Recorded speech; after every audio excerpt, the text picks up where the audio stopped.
दोस्तों, राजनीतिक विश्लेषकों को तो आपने टीवी पर बैठकर जातीय समीकरण के बारे में खूब बातें करते सुना होगा।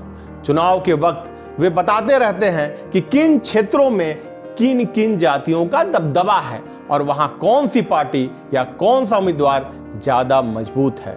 और जब ऐसे विश्लेषणों को हम सुनते हैं तो हम सोचने लगते हैं कि आखिर क्यों राजनीति में जातियों को इतना महत्व दिया जाता है।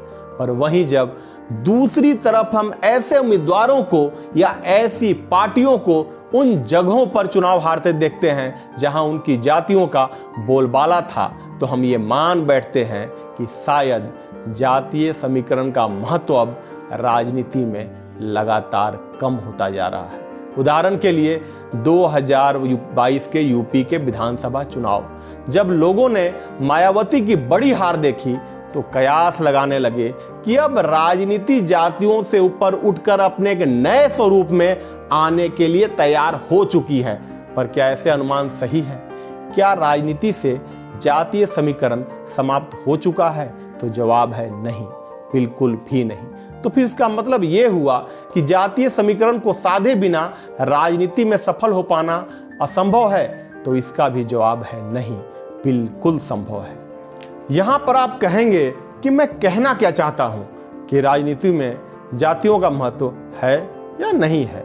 तो जवाब है कि ये दोनों चीजें एक साथ होती हैं। बस आपको सिर्फ इसके बीच के उस बारीक फर्क को समझने की जरूरत है, क्योंकि आपको जातीय समीकरण को लेकर जो दिखाया या बताया जाता है वो आपके भीतर सिर्फ गलत फहमियां पैदा करता है।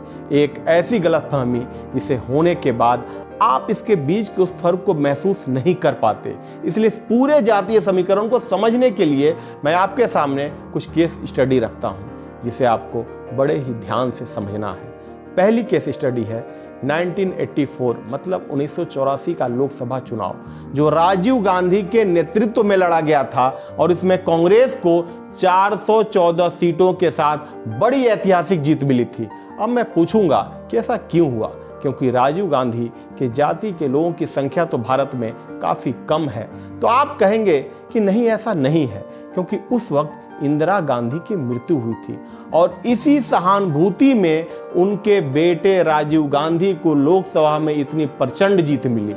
अब दूसरा उदाहरण 1989 का लेते हैं। 1989 का लोकसभा चुनाव, जिसमें वीपी सिंह ने उन्हीं राजीव गांधी को हराया जिन्होंने पिछली बार ऐतिहासिक प्रचंड जीत हासिल की थी। और इसका कारण क्या था? वो फोर्स घोटाले का सामने आना। अब जल्दी से दो उदाहरण और लेते हैं और फिर समझेंगे जातीय समीकरण के पीछे के पूरे गणित को। तो पहला उदाहरण है 2014 का लोकसभा चुनाव। इस चुनाव में नरेंद्र मोदी को प्रचंड जीत मिली और इसका कारण बताया गया कि पूरे देश में मोदी की लहर चल रही थी। वहीं 2019 लोकसभा चुनाव में जब नरेंद्र मोदी फिर से जीत कर आए तो कहा गया कि ये जीत राष्ट्रवाद की लहर के कारण हुई। अब जरा गौर से देखो इन चारों चुनावों को और सोचो, क्या इन चुनावों में कहीं जाति फैक्टर आता भी है? एक चुनाव में सहानुभूति कारण बना, तो दूसरे चुनाव में भ्रष्टाचार का मुद्दा कारण बना, तीसरे चुनाव में एक व्यक्ति की पर्सनालिटी कारण बनी, वहीं चौथे चुनाव में राष्ट्रवाद की लहर कारण बनी। और ऐसे कई और चुनाव मैं आपको बता सकता हूं, जैसे अरविंद केजरीवाल को दिल्ली में मिली प्रचंड जीत, ममता बनर्जी का बंगाल में प्रचंड बहुमत लाकर सबको हैरत में डाल देना। तो आखिर इन सब चुनावों में कहां थी जातियां और कहां थे ये जातीय समीकरण?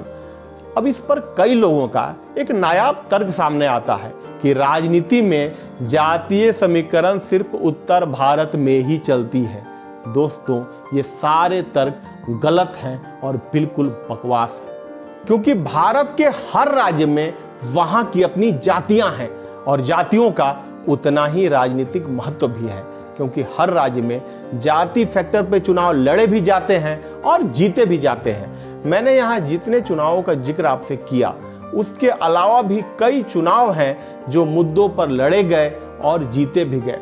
पर यह बात भी उतनी ही सच है कि कई चुनाव ऐसे भी हुए जो जातीय समीकरण पर लड़े गए और जीते गए। तो फिर क्या मतलब निकालें इसका कि राजनीति में जातियों का महत्व है या नहीं? बिल्कुल है। यदि मुद्दा इतना मजबूत नहीं है जो आम जनता को अपील कर सके, या फिर आप उतने मजबूत नहीं हो कि आम जनता में यह विश्वास पैदा कर सको कि आप उसके मुद्दों का, उसकी चिंताओं का समाधान निकाल सकोगे, तो बेशक यह जनता जातीय समीकरण पर ही वोट करेगी।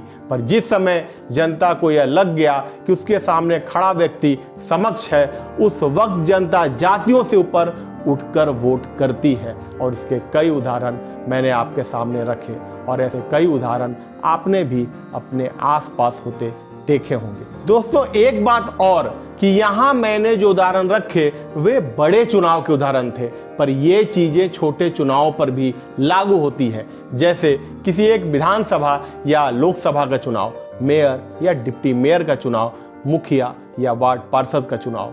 यहाँ भी जातीय समीकरण पर चुनाव लड़े जाते हैं, पर कई बार ऐसा देखा गया है कि इन चुनावों में ऐसा प्रत्याशी जीत कर आया जिसकी जाति के लोग उस क्षेत्र में नहीं के बराबर थे। तो आखिर क्यों हुआ ऐसा? क्योंकि उस प्रत्याशी ने अधिकांश जनता को प्रभावित करने वाला एक ऐसा मुद्दा उठाया जिसके साथ लोगों की आशाएं जगी। उन्हें लगा कि इस प्रत्याशी में वो दम है जो उनकी चिंताओं को, उनकी मुश्किलों को दूर कर सकता है। दोस्तों, राजनीति में जनता नेताओं के व्यवहार और वादा खिलाफी से निराश हो चुकी है, इसलिए जहां भी उसे कोई आशा की किरण दिखाई देती है वो वहां जाने को तैयार होती है।